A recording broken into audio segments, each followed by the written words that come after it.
ನನಗೆ ಸಾಕಷ್ಟು ಪ್ರಶ್ನೆಗಳೀಗ. ಯಾವಾಗಲೇ ವರ ಪಡ್ಕೊಳ್ಳೋದು ಅಂದ್ರಿ. ಸೊ 2026 ಪ್ರಕಾರ ವರ ಅಂದರೆ ಏನು? ಯಾಕೆಂದರೆ ಮ್ಯಾನಿಫೆಸ್ಟೇಷನ್ಗೂ ವರಕ್ಕೂ ಸಂಬಂಧ ಏನಾರು ಇದೆಯಾ? ಈಗ ಮ್ಯಾನಿಫೆಸ್ಟೇಷನ್ ಅಂದರೆ ನೀವೇನು ಬೇಕೋ ಅದನ್ನು ನೀವು ಕೇಳ್ಕೊಳ್ಳೋದು, ಅಂದರೆ ನಾವೇ ಮಾಡ್ಕೊಳ್ಳೋದು. ಅದನ್ನು ವಿಜುವಲ್ ಮಾಡಿಕೊಂಡು ಹಿಂಗೆ ಇರ್ತೀವಿ, ಮುಂದಕ್ಕೆ ಆಗೋದನ್ನು ಹಿಂಗೆ ಹೋಗ್ತಾ ಇದ್ದೀವಿ, ಹಿಂಗಾಯಿತು, ಹಿಂಗೆ ಚೆನ್ನಾಗಿ ಆಗ್ತಿದೆ ಅಂತ ಎಲ್ಲ ಅದನ್ನು ಕಣ್ಣು ಮುಂದೆ ನಾವು ಪಿಕ್ಚರ್ ಮಾಡ್ಕೊಳ್ಳೋದು, ಅದು ಮ್ಯಾನಿಫೆಸ್ಟೇಷನ್ ಮಾಡೋದು. ವರ ಅಂದರೆ ನಾನು ಹೇಗೆ ಅಂದರೆ ದೇವ್ರನ್ನ ಕೇಳುವಾಗ ನನಗಿದು ಬೇಕು, ಆದರೆ ಅದು ನನಗೆ ಒಳ್ಳೇದಿದ್ರೆ ಕೊಡು, ಇಲ್ಲ ಅಂದರೆ ಕೊಡಬೇಡ. ಯಾಕೆಂದರೆ ನಮಗೆ ಗೊತ್ತಿಲ್ಲ.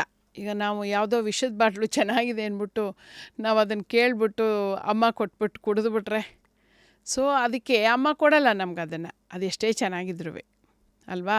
ಸೊ ಹಾಗೆ ದೇವ್ರನ್ನ ನಾವು ಕೇಳುವಾಗ ನನಗಿದು ಮಾಡಬೇಕು ಅಂತ ಆಸೆ, ಅಥವಾ ನನಗಿದು ಬೇಕು, ಅದು ಒಳ್ಳೇದಿದ್ರೆ ನನ್ನ ಲೈಫಲ್ಲಿ ಮುಂದಕ್ಕೆ ಕೊಡು, ಇಲ್ಲಾಂದರೆ ಕೊಡಬೇಡ. ಅದಕ್ಕೂ ನೀವು ಟೈಮ್ ಫ್ರೇಮ್ ಹಾಕ್ಬೋದು. ಹೆಂಗೆ? ಈಗ ಅದಕ್ಕೆ ನಾವು ವ್ರತಗಳು ಮಾಡೋದಾಗಲಿ ಅಥವಾ ಯಾವ್ದಾರು ಜಪ ಮಾಡೋದಾಗಲಿ ಇಷ್ಟು ದಿನ ಅಂತ ಹೇಳ್ತೀವಿ. ಈಗ ನಾವು ಫಾರ್ ಎಕ್ಸಾಂಪಲ್ಲು ಪ್ರತಿಯೊಬ್ಬರಿಗೂ ನಾನು ತುಂಬ ಸಿಂಪಲ್ ಹೇಳೋದು ಅಂದರೆ ಸಿದ್ಧಮಂಗಳ ಸ್ತೋತ್ರ ಓದಿ, ದಿನ 9 ಸರಿ ಓದಿ 21 ದಿನ ಓದಬೇಕು.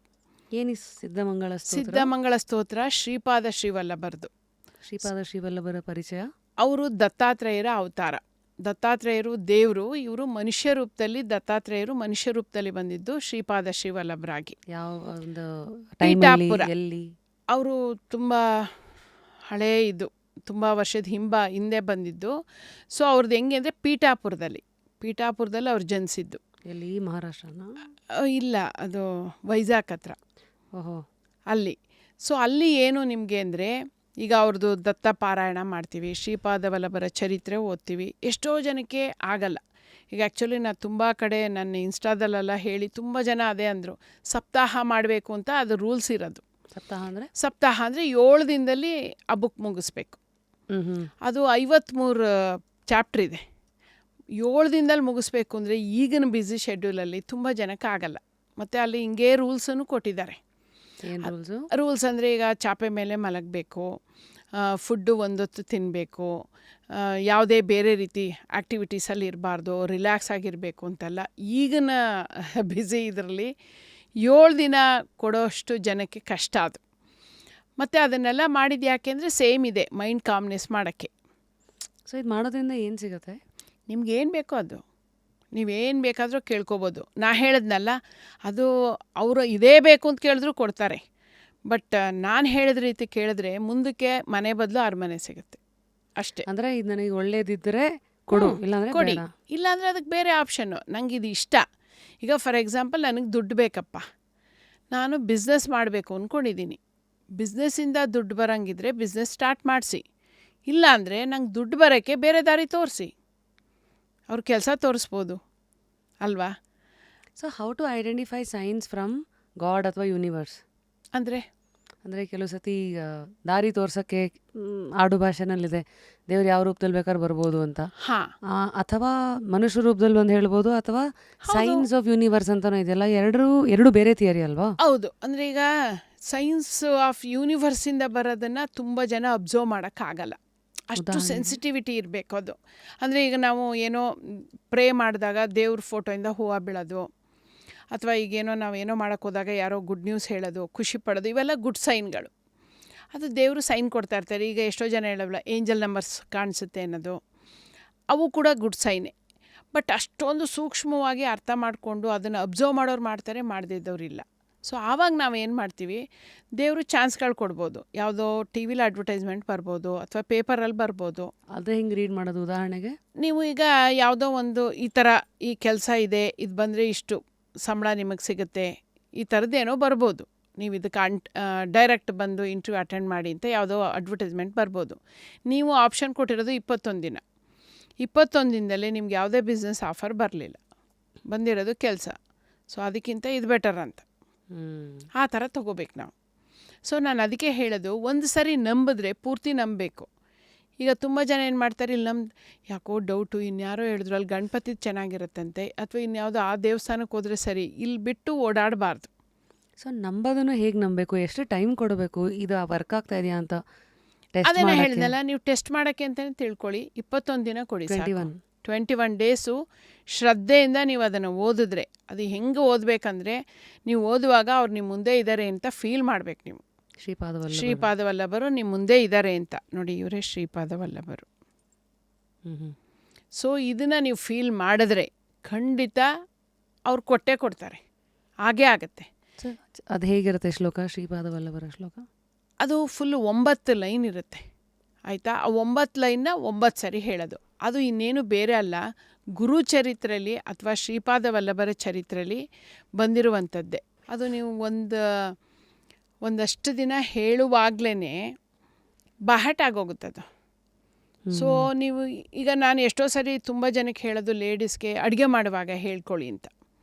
ಯಾಕಂದರೆ ಆಗ ನಿಮ್ಮೊಬ್ಬರಿಗೆ ಅಲ್ಲ, ಇಡೀ ಮನೆಗೆ ಆ ವೈಬ್ಸ್ ಹೋಗುತ್ತೆ, ಇಡೀ ಮನೆಗೆ ಬ್ಲೆಸ್ಸಿಂಗ್ ಸಿಗುತ್ತೆ. ಸೊ ನೀವು ಎಂಥದ್ದೇ ಅಕಸ್ಮಾತ್ ಆ ಫುಡ್ಡಲ್ಲಿ ಏನೇ ಪ್ರಾಬ್ಲಮ್ ಇದ್ದರೂ ಕೂಡ ಇವ್ರ ಮಂತ್ರದಿಂದ ಅದು ಶುದ್ಧಿ ಆಗೋಗುತ್ತೆ. ಅದಕ್ಕೆ ನಾವು ನೈವೇದ್ಯಕ್ಕೆ ಹೇಳೋದು. ಈಗ ಎಲ್ಲರೂ ಯಾರು ಅದನ್ನು ತಂದು ದೇವ್ರ ಮುಂದೆ ಇಟ್ಟು ನೈವೇದ್ಯ ಮಾಡಿ ಅದು ಇಲ್ಲವೇ ಇಲ್ಲ ಈಗ ನಮಗೆ. ಸೊ ಎಲ್ಲರೂ ಸುಮ್ಮನೆ ಅರ್ಜೆಂಟಲ್ಲಿ ಅಡುಗೆ ಮಾಡ್ತೀವಿ, ಬಾಕ್ಸ್ಗೆ ಹಾಕ್ಕೊಳ್ತಾರೆ, ಹೋಗ್ತಾರೆ. ಸೊ ಅಟ್ಲೀಸ್ಟ್ ದೇವ್ರ ಮುಂದೆ ಇಡದೇ ಇದ್ರೂ ಪರವಾಗಿಲ್ಲ, ದೇವ್ರನ್ನ ಮನಸ್ಸಲ್ಲಿ ನೆನೆಸ್ಕೊಂಡು ನಿನ್ಗಿದೆ ಅಪ್ಪ ನೈವೇದ್ಯ ಅಂತ ಮಾಡಿಬಿಟ್ರೆ ಫುಡ್ಡು ಶುದ್ಧಿ ಆಗೋಗುತ್ತೆ. ಸೊ ಇದು ಶ್ರೀಪಾದವಲ್ಲಭರ ದಿವ್ಯ ಸಿದ್ಧಮಂಗಲ ಸ್ತೋತ್ರ.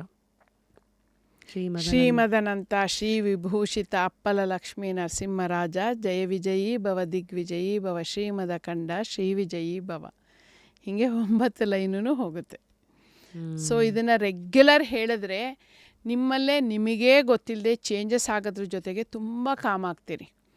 ಬೇರೆಯವ್ರ ಇದು ಹೆಂಗಾಗುತ್ತೆ ಅಂದರೆ, ನನಗೆ ಪರ್ಸ್ನಲಿ ಅನಿಸೋದು, ಬೇರೆಯವರಲ್ಲಿ ತಪ್ಪು ಕಾಣಿಸ್ತೇ ಇದ್ದರೆ ನೀವು ಆರಾಮಾಗಿರ್ತೀರಿ. ಯಾವಾಗ ಬೇರೆಯವ್ರಲ್ಲಿ ತಪ್ಪು ಕಾಣಿಸುತ್ತೆ ಆವಾಗಲೇ ನಮಗೆ ಬೇಜಾರಾಗಕ್ಕೆ ಶುರು ಆಗೋದು. ಸೊ ಅದನ್ನು ನಿಲ್ಲಿಸ್ಬಿಡ್ಬೇಕಷ್ಟೆ. ಸೊ ಅದಕ್ಕೆ ಪ್ರಿಪೇರ್ ಆಗಬೇಕು. ಸೊ ಈಗ ಈ ಸ್ತೋತ್ರ ಒಂದು ಕಡೆ ಇದೆ, ಶ್ರೀವಲ್ಲಭರು ಒಂದು ಕಡೆ ಇದ್ದಾರೆ, ಮತ್ತೀಗ ಈ ಕಡೆ ಟ್ಯಾರೋ ಇದೆ.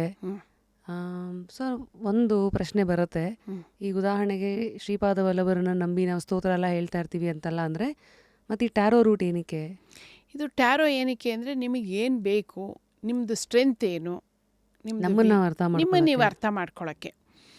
ಈಗ ಎಲ್ಲದಕ್ಕೂ ಒಂದು ಟೈಮ್ ಫ್ರೇಮು, ನಾನು ಆಗಲೇ ಹೇಳಿದ್ನಲ್ಲ, ಈಗ ನಮಗೆ ಕರ್ಮನೂ ಕಳೆದಿರಬೇಕು. ಈಗ ಫಾರ್ ಎಕ್ಸಾಂಪಲ್, ಈಗ ಸುಮ್ಮನೆ ಮಗುನೇ ತಗೊಳ್ಳಿ. ಈಗ ನಾನೀಗ ಮಗು ಕೇಳಿದ್ದೀನಿ, ನನಗೆ ಇನ್ನು 3 ಮಂತ್ಸಲ್ಲಿ ಮಗು ಬೇಕು ಅಂದರೆ 9 ತಿಂಗಳು ಕಾಯಲೇಬೇಕು.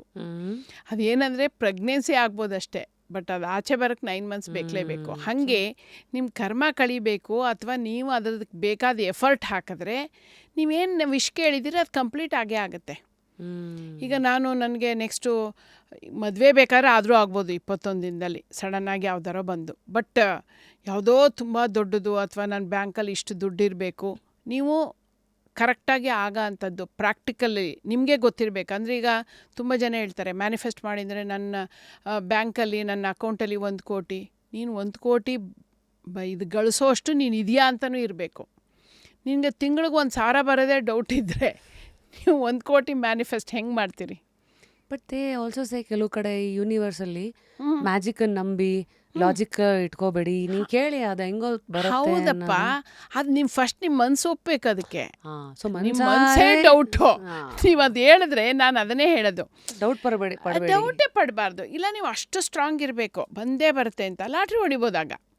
ಬಟ್ ನಿಮ್ಗೇನೆ ಗಿಲ್ಟು, ಅದು ಹೆಂಗೆ 1,000 ಹೆಂಗೆ? ಇದು ಡೌಟ್ ಇದ್ರೆ ಏನಾಗುತ್ತೆ? ನಮಗೆ ಡೌಟ್ ಇದ್ರೆ ಅದು ಆಗಲ್ಲ. ಅದಕ್ಕೆ ನಾನು ಹೇಳೋದು, ಫಸ್ಟು ನೀವು ಶುರು ಮಾಡಬೇಕಾದ್ರೆ ಮ್ಯಾನಿಫೆಸ್ಟೇಷನ್ನ ರಿಯಲ್ ಆಗಿ ನಿಮಗೆ ಆಗೋ ಅಂಥದ್ದನ್ನು, ನೀವು ನಂಬೋ ಅಂಥದ್ದನ್ನು ನಿಮ್ಮ ಕೈಲಿ ಆಗೋ ಅಂಥದ್ದು. ಈಗ ನಾಳೆ ನನಗೆ ಯಾವುದೋ ಒಂದು ಆಫರ್ ಬರುತ್ತೆ ಅಂತ ಇಟ್ಕೊಳ್ಳಿ. ನಾಳೆ ಬರಬಹುದು, ಆ ಕೆಪಾಸಿಟಿ ನನಗಿದೆ ಅಂದಾಗ ನಾನು ಇವತ್ತು ಅನ್ಕೋಬೋದು, ಅದು ಮಿಸ್ ಆಗಬಾರ್ದು, ಆ ಪ್ರಾಜೆಕ್ಟೋ ಅಥವಾ ಏನೋ ಒಂದು ಡೀಲೋ ನಂಗೆ ಮಿಸ್ ಆಗಬಾರ್ದು. ಸೊ ನೀನು ಮಾಡ್ಕೋಬೋದು. ಈಗ ಎಷ್ಟೋ ಜನ ಪಾಸ್ಪೋರ್ಟ್ಗೆ ಹೋಗುವಾಗ ನಾನು ಹೇಳ್ತೀನಿ, ನೀವು ಅಲ್ಲಿ ಹೋದಂಗೆ ನಿಂತಂಗೆ ನೀವು ಅಲ್ಲಿ ಹೋಗಿ ನಿಮ್ಮ ಪಾಸ್ಪೋರ್ಟ್ ಓಪನ್ ಮಾಡಿ ಅವರು ಓಕೆ ಅಂತ ಸೀಲ್ ಒತ್ತಿದ್ದು ಅವೆಲ್ಲ ಮಾಡ್ಬೋದು. ಅವೆಲ್ಲ ಯಾಕಂದರೆ ಆಗ ಅಂಥದ್ದು. ಅದನ್ನು ಬಿಟ್ಟು ನೀವು ಸಡನ್ನಾಗಿ ಫ್ರೀಯಾಗಿ ನನ್ನ ಯಾರೋ ಕರ್ಸ್ಕೋತಾ ಇದ್ದಾರೆ, ಯಾರು ಹೆಂಗೆ ಕರ್ಸ್ಕೋತಾರೆ ನಿಮಗೆ ಏನು ಕ್ಲಾರಿಟಿ ಇಲ್ವಲ್ಲ. ಬೇರೆ ದೇಶಕ್ಕೆ ಹೋಗಬೇಕಾದ್ರೆ ಫಸ್ಟು ನಿಮ್ಮನ್ನು ಕರ್ಸ್ಕೋಬೇಕಾದ್ರೆ ಅವರು ನೀವು ಆ ಥರದ್ದು ಏನಾದ್ರು ಇರಬೇಕಲ್ವ. ಸುಮ್ಮನೆ ಹೆಂಗೆ? ಹಾಗೂ ಕರೆಸ್ಕೋಬೇಕು ಅಂದರೆ ನೀವು ಪೂರ್ತಿ ನಂಬ್ಕೊಂಬಿಡ್ಬೇಕು. ಯಾರು ಅದಕ್ಕೆ ನಾವು ದೇವ್ರನ್ನ ನಂಬೋದು. ಈಗ ಶ್ರೀಪಾದರು ನಾ ಕೇಳಿದ್ದೆಲ್ಲ ಕೊಟ್ಟಿದ್ದಾರಪ್ಪ ಇದುವರೆಗೂ, ನನಗೆ ಗ್ಯಾರಂಟಿ ಕರ್ಸ್ಕೋತಾರೆ ಅಂದರೆ ಮಿರಾಕಲ್ ಆಗಿ ಇನ್ಯಾರ್ದೋ ಜೊತೆಗೆ ನೀವು ಹೋಗ್ಬೇಕಾಗಿ ಬರ್ಬೋದು. ಅಟ್ಲೀಸ್ಟ್ ಅವಾಗ ನಮ್ಮ ನಂಬಿಕೆ ಇರುತ್ತೆ ಗಟ್ಟಿಯಾಗಿ, ಆ ಶಂಕೆ ಹೊಟ್ಟೋಗ್ಬಿಡುತ್ತೆ. ಫಿಯರ್ ಇಲ್ಲ ಅಂದರೆ ಅಟ್ಲೀಸ್ಟ್ ಆಗೋ ಕೆಲಸ ಮಧ್ಯದಲ್ಲಿ ಬ್ಲಾಕೇಜ್ ಇರಲ್ಲ, ಯಾರೋ ನಡೆಸ್ತಾರೆ ಅನ್ನೋ ನಮ್ಮ ಧೈರ್ಯವಾಗಿ ನಂಬಿಡ್ತೀವಿ. ಅದನ್ನೇ ನಮ್ಮ ಇಂಡಿಯನ್ ಕಲ್ಚರಲ್ಲಿ ಮಾಡಿತ್ತು. ನಾನು ಅದಕ್ಕೆ ಹೇಳೋದು, ಈಗಿನ ಮಕ್ಕಳಿಗೆ ಪಾಪ ಅದನ್ನು ಬೆಳೆಸಲಿಲ್ಲ.